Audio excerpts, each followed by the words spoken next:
So let's crunch some numbers. After Hurricane Matthew, unincorporated Chatham County was on the hook for about $30 million. GMA and FEMA said they would contribute about $26 million, but until today, the county only received about 80% of that money. So for the last 16 months, the county has picked up all the debris while waiting for that last $3.5 million to come in. Now, the easiest way to protect yourself from mosquitoes is making sure all of your screen doors are closed, putting bug spray on you and your kids, and making sure all standing water, including those in your flower pots, are dumped out.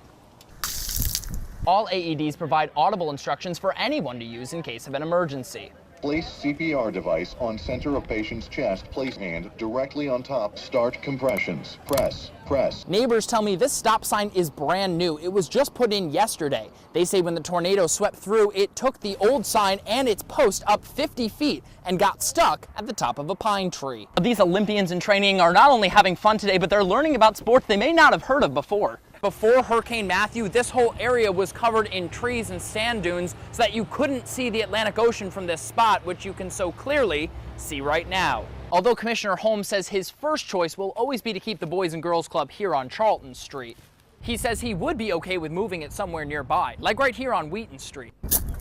Staff say gardening is not only healthy for the plants, but also for the kids who are volunteering. But some people aren't taking the necessary steps, and when representatives call, "Hi, this is the U.S. Small Business Administration," they either hang up the phone or don't call back. The 5 Chatham County schools Governor Deal says are failing are Mercer Middle School, Duren Middle School, Hodge Elementary, Otis J. Brock III Elementary, and Haven Elementary. Staff members at Savannah Technical College say that they didn't just pick any students here to be able to work on this ship. The 3 students they chose went above and beyond in their classes and are taking the time out of their summers to come here to work every morning. Excavators measured this cannonball to be about 11 inches long, and Bias tells me once he found out what the cannonball was, he didn't touch it again. And whether the size of your ice cream cone is extra small or extra large, hundreds of people are getting in on the fun today. But they say they didn't leave that gator alone. First, they gave it a can of beer. Then they took a picture of the interaction with their phones. They posted the picture onto Snapchat, and that's when DNR says someone found the picture, took a screenshot, and posted it onto Facebook. And the design with the most pennies in their jar at the end of the day will be picked as the program cover for next year's festival.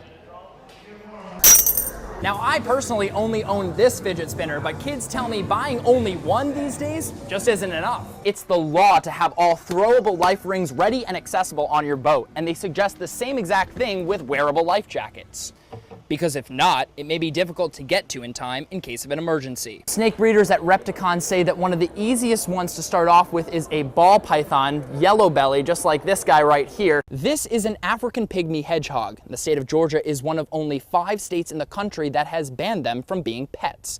Coming up on Fox 28 News at 10, you'll hear from local residents who are trying to change that. Lawson says officers are worried too much about the drivers running these stop signs and not worried enough about the drivers speeding down this road. The Savannah Bike Campaign pre-selected which kids would receive which bikes, so no kid ended up with a bike that was too big, or in this case, way too small. As cool as these cars are, there are only about 15 of them. The city says they're still going to be using Metro's marked cars for the time being and eventually move to have all of the cars looking like this. Reporting in Savannah, Ian Dembling. Fox 28 News at 10.